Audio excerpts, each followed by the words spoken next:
What a view.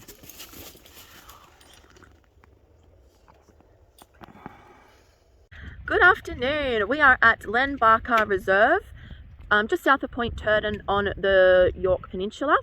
We are pretty much, I'll flip it around. This is our view from our caravan. There's the gang, say hey. Hi. Where's Bear? There he is. And it is an off-the-grid park. You just need a permit through the South Australian government. Yorke Peninsula Council. I think you pay about $40 or $50, and that means you have permission to camp anywhere on the Yorke Peninsula. Yorke. It's $10 a night. $10 a night. It's cheaper if you pay per like weekly or monthly. You can stay anywhere in the council land, so like International Park, anywhere on the Yorke Peninsula that's owned by council. So lots of spots, heaps of bush camping spots. Yeah, awesome. Like even further north, there's what's that beach called? That's the W. Can't remember the name of it. We'll touch a bit on it later. It's about an hour north from here. Beach camping spot right on the sands, which we'll be doing next. $10 a night. We got here yesterday afternoon, and the wind was getting pretty strong, and then we had some yucky weather last night, raining and very windy, shook the caravan a bit. But this morning we have woken up to sun. It is meant to get a bit yucky at the end of the week, so we are just enjoying it and lapping up all the sunshine while we can. All right, we'll see you at our next stop. Say bye. Bye.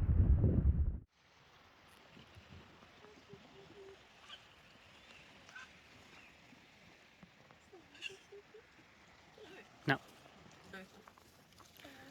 Not a bad arvo, eh guys? Bloody gorgeous.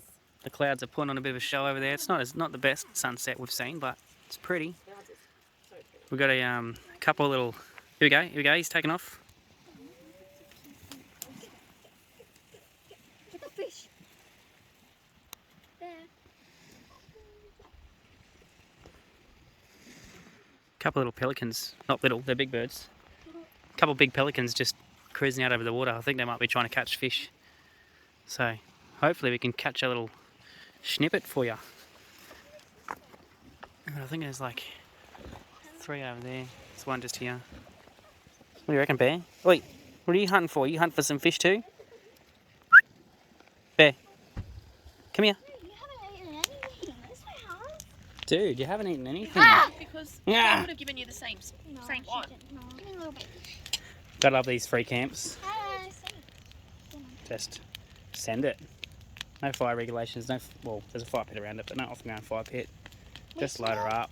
The store behind this one. Hey, babe. Yeah, so good. That's enough. It's delicious.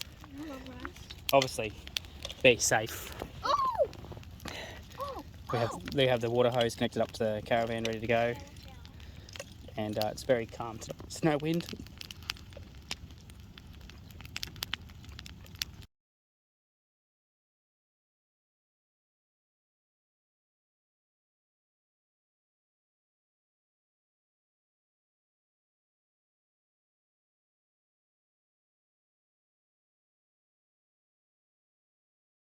Alright, hi everyone. I'm here with Mum. We're going, where are we going? We're at Marion Bay, Yeah, Marion Bay. just on the Yorke Peninsula. Yep. And we're going on like a walk.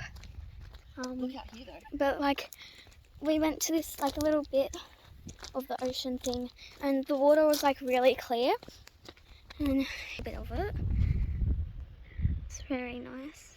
We'll put some drone footage in too Yeah. of this So area. like down there was like where we were. So we did that.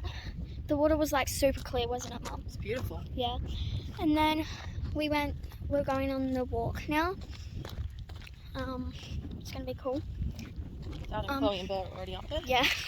We'll see you guys there. Alright, we're like pretty much at the top sort of thing. We're not at the top, but we're like halfway. So there is our car, and then there is the ocean. Pretty. Alright. Now we're gonna go and show you. Look at that! Chloe and Dad were just there, and Bear. So me and Mum are gonna go down there with them. We'll see how it goes. I feel like Mum's not going to go on there because she is scared of heights. She might just go to their, like, not to their hedge thing, whatever it's called.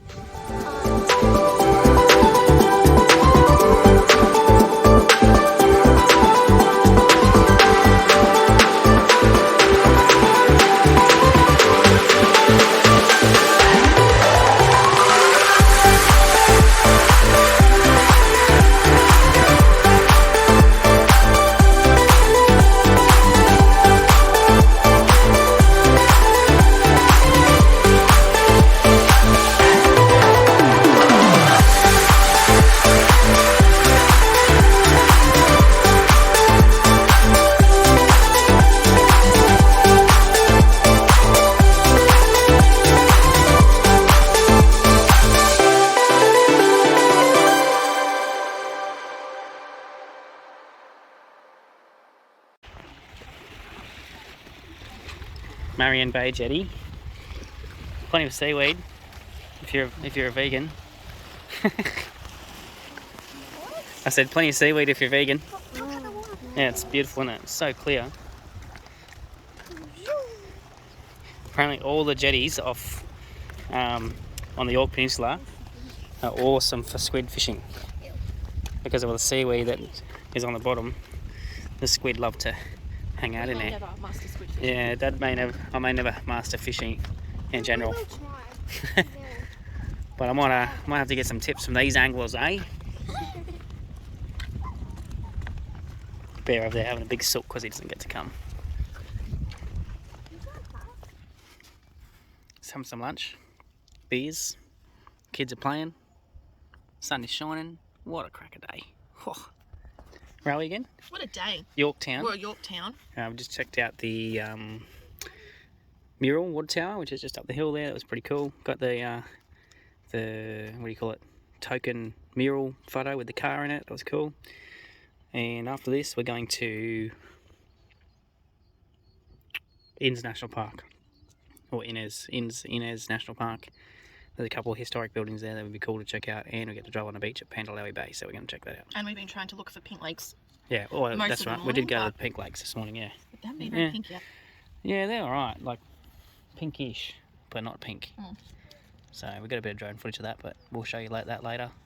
We weren't very impressed, so still cool to see, isn't it? Alright, catch you in Innes National Park.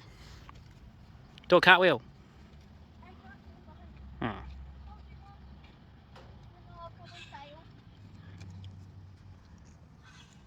Woo!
So, I don't know.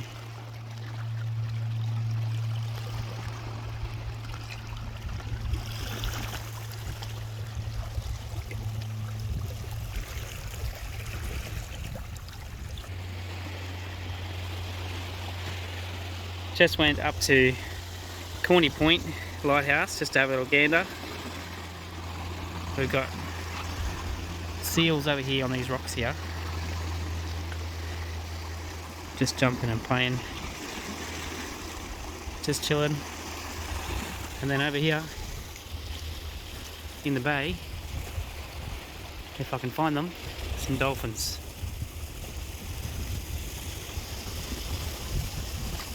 Just swimming over there. Where are they? There they are. Have a little play in the bay. Girls are walking over to the bay right now because they really want to get close to those dolphins. I might try and run over there too. I see them. Out there. Where's it, girls? Look how clear the water is. Let's see if they'll come up to us. Water's probably freezing cold. It is. Not so bad at all. Woo, there they are. They're like literally right there, look.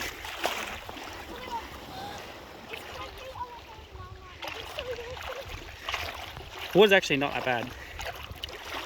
Oh, look at them.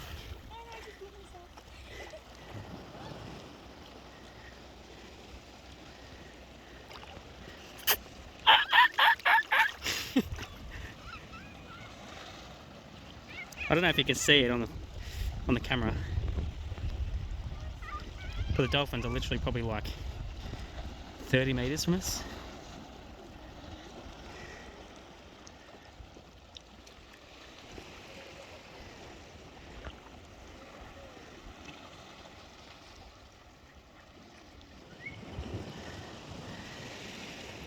I don't know if you can see it from the camera very well, but how many do you reckon there are, Chloe? Lil? She's like, oh, I don't know, like a full pod. Literally 2 seconds ago, she was like, oh, look, a full pod, bro. Doesn't like that.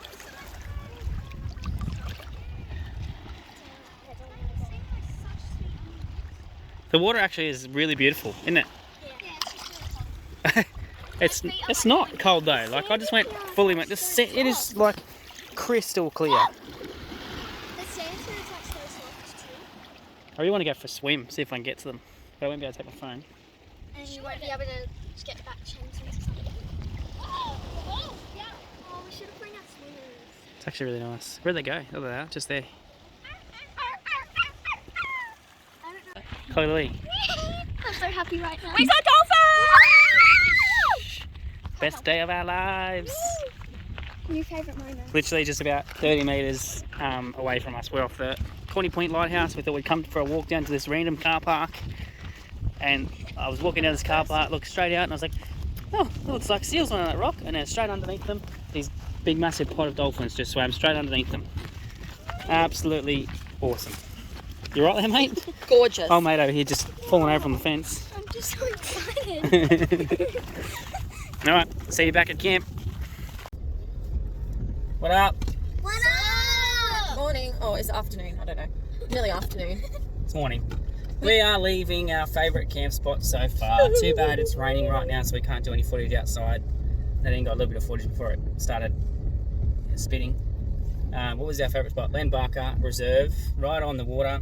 Just south of Point Turton in South Australia. And literally was $10 a night. It was so good. And we were really the only ones there, which was awesome. We're actually a little bit disappointed that we're now going to a caravan park. And we're going to be paying book. It's a bit bumpy. Sorry about the camera. Maybe I'll just stop before so we can get some good footage. We were just discussing this morning, last night, that we need to go to a caravan park in Moonta Bay to get some to Charge the batteries. Charge the batteries and fill up our water and stuff. We probably have enough battery to last another 2 nights, but it's getting a little low, so we thought we'd better chuck it in. We've been having a little bit of issue with our solar not charging properly, which is a bit annoying because we've had heaps of sun, so it sucks. And the solar panels are clean. Solar panels are super clean. Yeah, so it sucks. So hopefully we can try and suss that out over the next time we go to a free camp. But yeah, what was it, like 4 nights? 3 nights.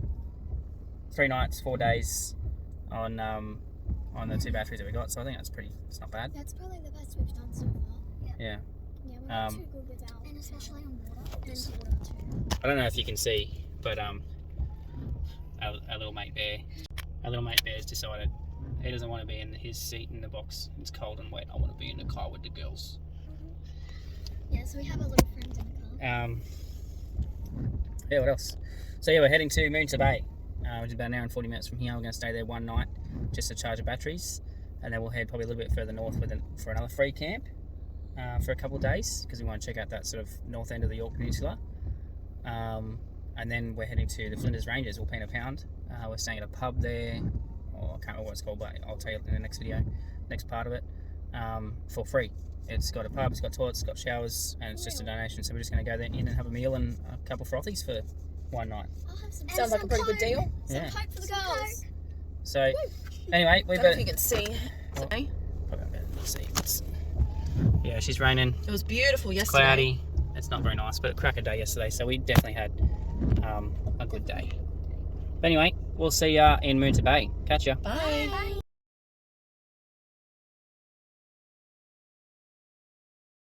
Oh, hey. Where are we? We're at Moonta Bay in the mining museum. Next to the museum is the railway, and that takes you through.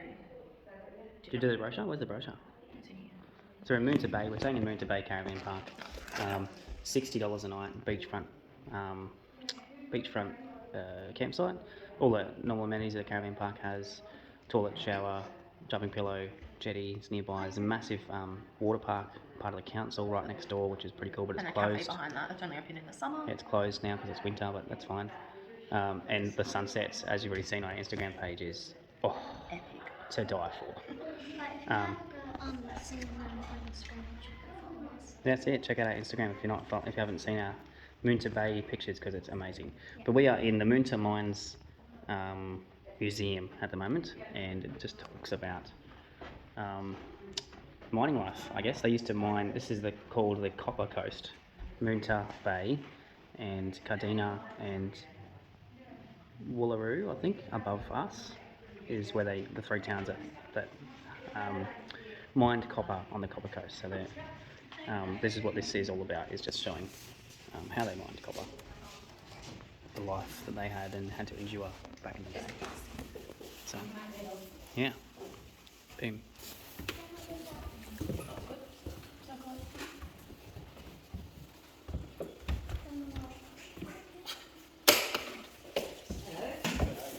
Wow, look at all the rocks and gems and stuff they found in the mines.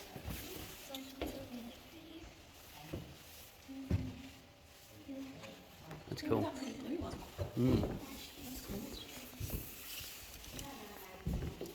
So what's this called, girls? When you're learning and looking and learning about rocks? Geography. Close? History. No. It sounds very much like what Chloe just said. Geology. Beautiful. So this is your geology lessons, eh? It's a Saturday though. School's Yeah, Saturdays it's a big week. woman, eh? He's a Moonta miner. It's amazing. Just on that thing. Girls, this is so pretty. For enterprising woman, the rich lodes of Moonta night never have been discovered in 1861. Yeah, that's nice. Press button for the train.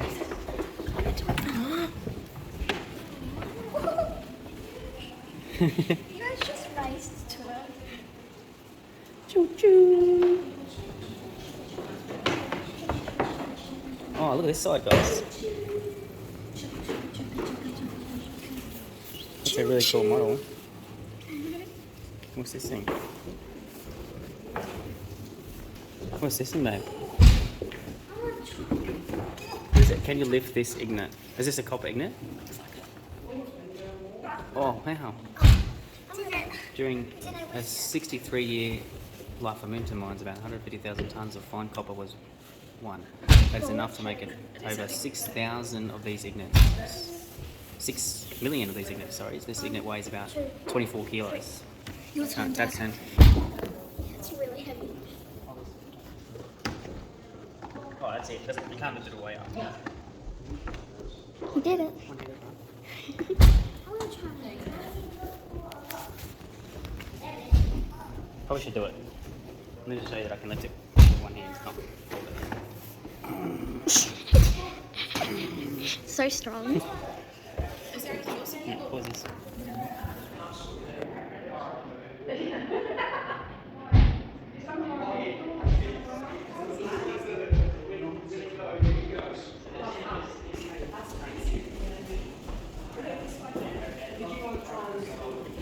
Great success to attend to the Moonta Mining Company right from the start. The mines yielded a high grade of ore It's the first year of operation. 1,000 tonnes of ore were raised for a profit of $202,000. It was the first mining company in Australia to pay over $202 million in dividends within the first 20 years of life in 1889. The company where it runs from.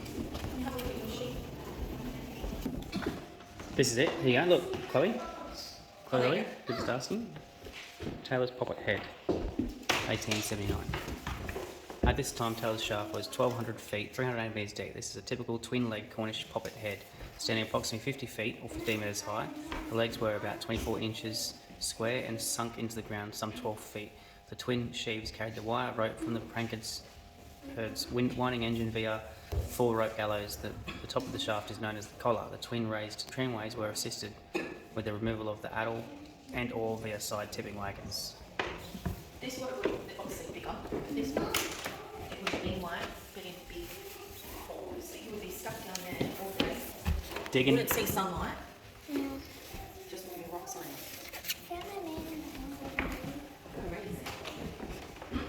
Why the Cornish? Cornish miners sought to work new moons and mines for several reasons. They were world-famous hard rock mines with heritage steeped in mining. Indeed, it was said that a mine was a hole in the ground with the Cornish at the bottom. Large numbers of Cornishmen were prepared to migrate because of the desperate conditions in Cornwall. By the time copper was discovered at Moontown, many Cornishmen were already working in Australia. They had demonstrated their capacity to endure hardship. Also, being poorly educated, God-fearing family men, they would not question the system. In Moontown, as in Cornwall, it was the shareholders who would make the fortune.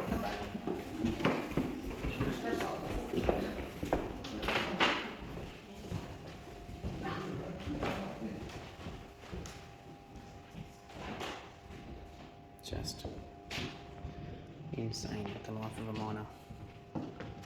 Down in a dark. Oh, here we go. This shows.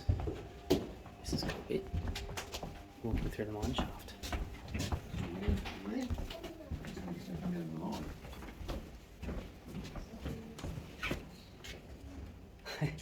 two man shaft elevator. Gee, they jammed in, haven't they? Yeah, they jammed them in. Not really claustrophobic, is it? Definitely not. Or homophobic. Yeah. You get 2 men in there, haven't you?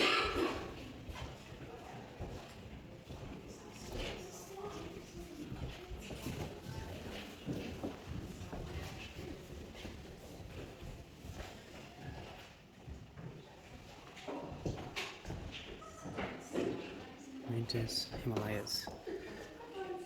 These heaps of waste still contained plenty of copper. However, for many years there was no way of getting it at the metal. In 1900s, Spain was contaminated to set up a new process known as cementation to extract the copper mine and seawater pumped from Moonton Bay was poured onto the top of the heaps as it percolated over the terraced sides. The copper was leached out. The copper-rich liquor collected at the base of these heaps was conveyed to the cementation works, which I guess that's what they use these things for, to boil.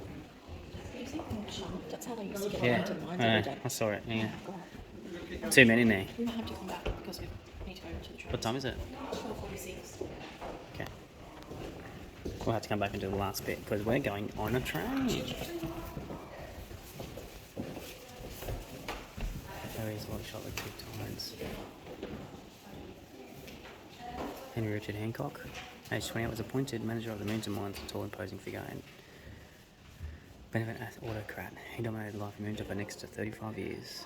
And at Malachi Deeble, the excellent Cornish mixture of practical expertise, Methodist and involvement in personalism. He worked at Moonton for 24 years and was Confederate of LAH.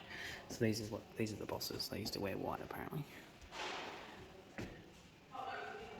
Anyway, we're going to go on train now, so I'll come back and continue this tour later. Well, Chloe, Nadine,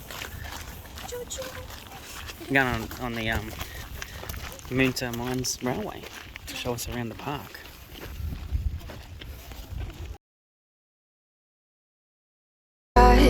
You call me crazy now, but you don't understand. I'm calling out to you. Can you hear a thing? Cause you lit the match that ignites the flame. I'm the TNT, but you're the spark to blame. And it's fire burning holes inside my brain. Feel the fire, heat that melts us down again. Now it's pouring through my veins, but I said you're the spark to blame. And it's fire, burning holes inside my brain.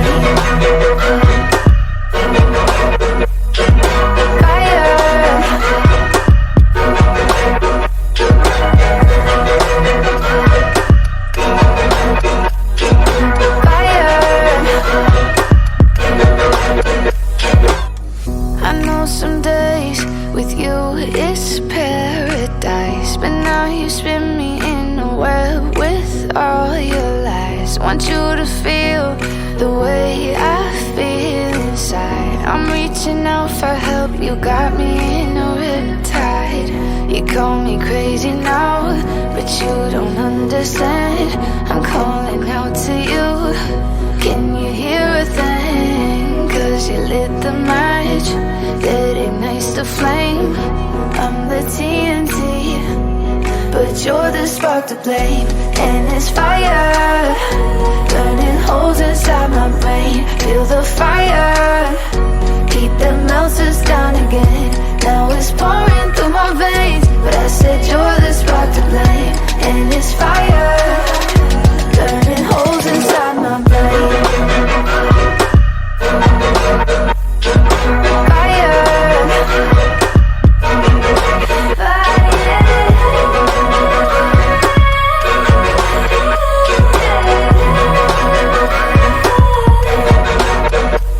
Hughes kept behind, but Paddy got his 1/10 share and £6 a week. Unfortunately, poor old Paddy, who was a bit fond of his brother, died in 1862 at the Lyceum Hotel in Lyceum, over towards Clear, apparently of alcohol poisoning, before he collected any of his wealth. However, his wife inherited the £6 a week and did very well out of it, buying a house and farm at Seven Hill near education in the state. He used some of his vast wealth to donate to the founding of the University of Adelaide. The mines developed quickly, drawing in miners from all over the state, especially from Burra, where the mines were reducing output at that time. Eventually, the mine had more than 70 major shafts, and the total length of the workings underneath is now about 130 and contain the waste from the early stages of the concentrating process. In all of these dumps and the slime pits, there was an estimated 25,000 tonnes of copper.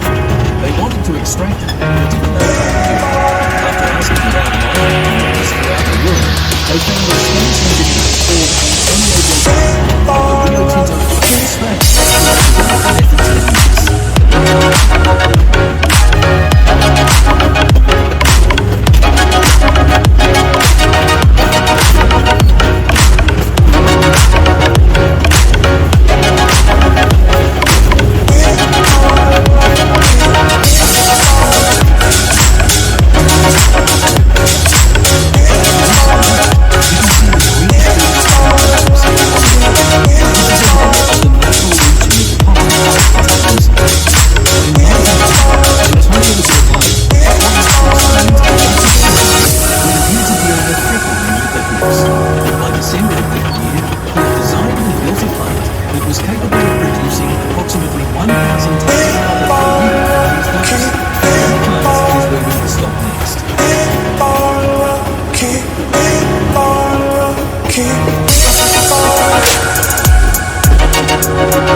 On the right-hand side, you can see the precipitation tanks, which are lined up to these are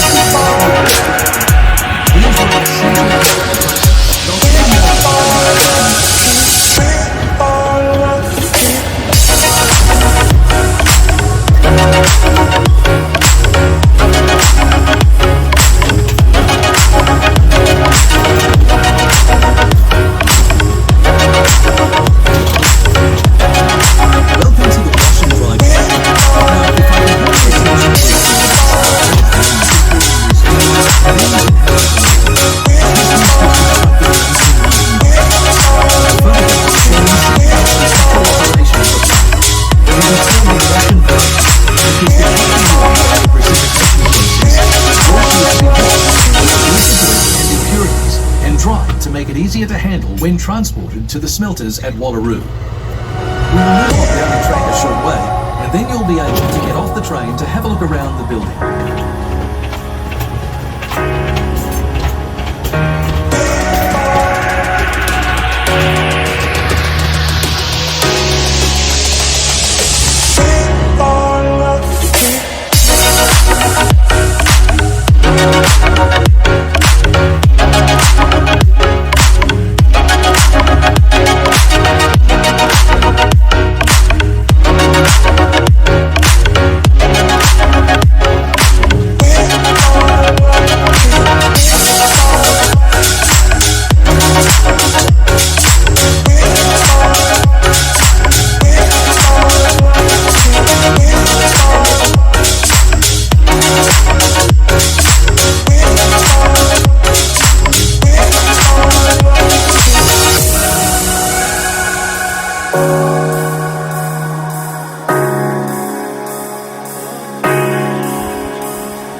Hughes engine house by over there. Hey guys.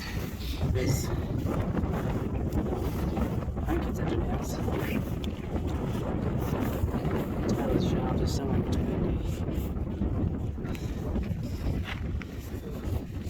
These are the things we were learning about on the train. So they dug all these trenches on top of here, and they poured salt water and mixed with sulfuric acid to basically run through the tailings piles, and the chemical reaction actually forced all the copper inside the tailings that was left in tiny little bits to run through and turn into liquid, and then it would drain out the bottom, and then they would go and take that liquid to another plant where they would mix it with scrap iron, and a scrap iron chemical reaction from that would then turn that into hard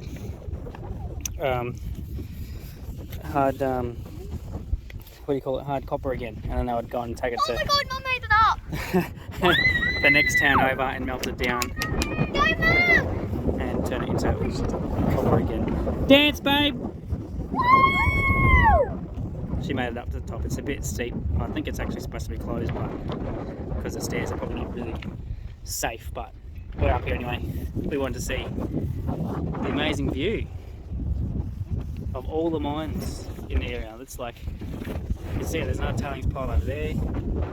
There's an old, does it say what it is over there? Moontas Himalayas. That's the perspirating tanks, some perspirating tanks over there where they use copper which perspirated the scrap iron is being cleaned out. Leach slimes entering the dam in front of Richmond's tailings. Ploughing the surface of an old slimes heap.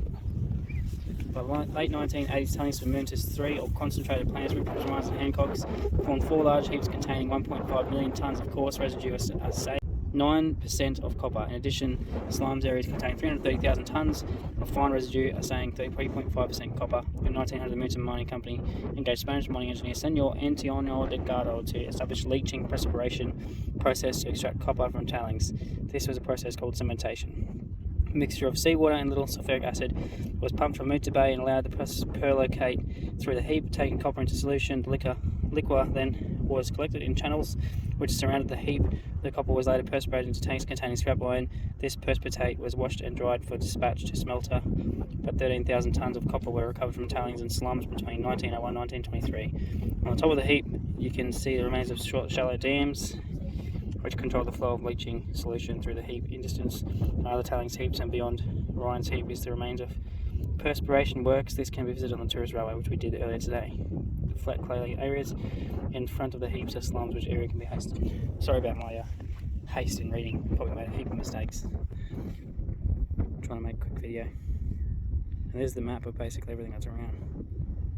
It's pretty cool, isn't it, babe? Yeah. Can't believe you made it up. You said you weren't coming up. I know, take my money.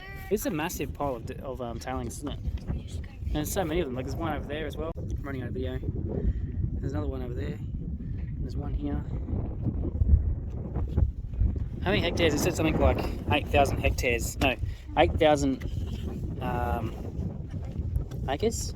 Hectares, I'm pretty sure it was. Yeah, 8,000 hectares, I think, of space on the mine was actually just tailings, which is just insane. Come on, girls. Anyway, we'll see you at the bottom.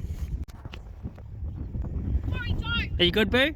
Yes, don't record it. No, Dad. late 1800s, early 1900s.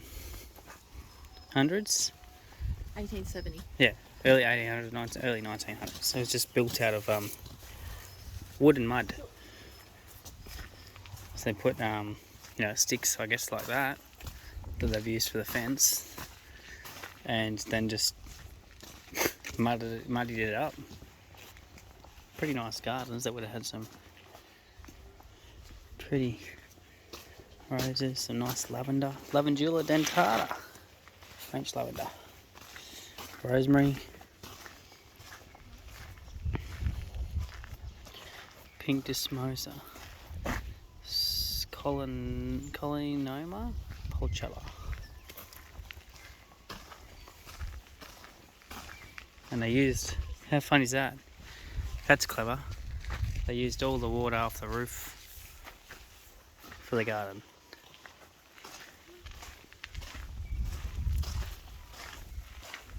Garden's nice, isn't it?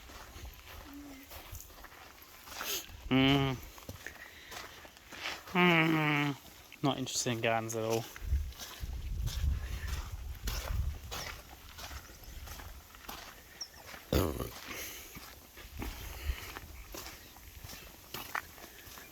Just imagine sitting up here.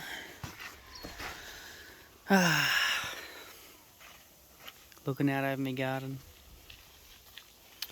Enjoying a brewski.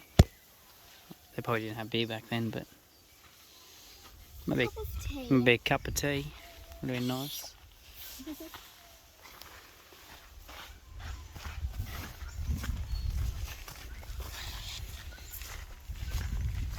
I'm sure they wouldn't have had any sulky dogs.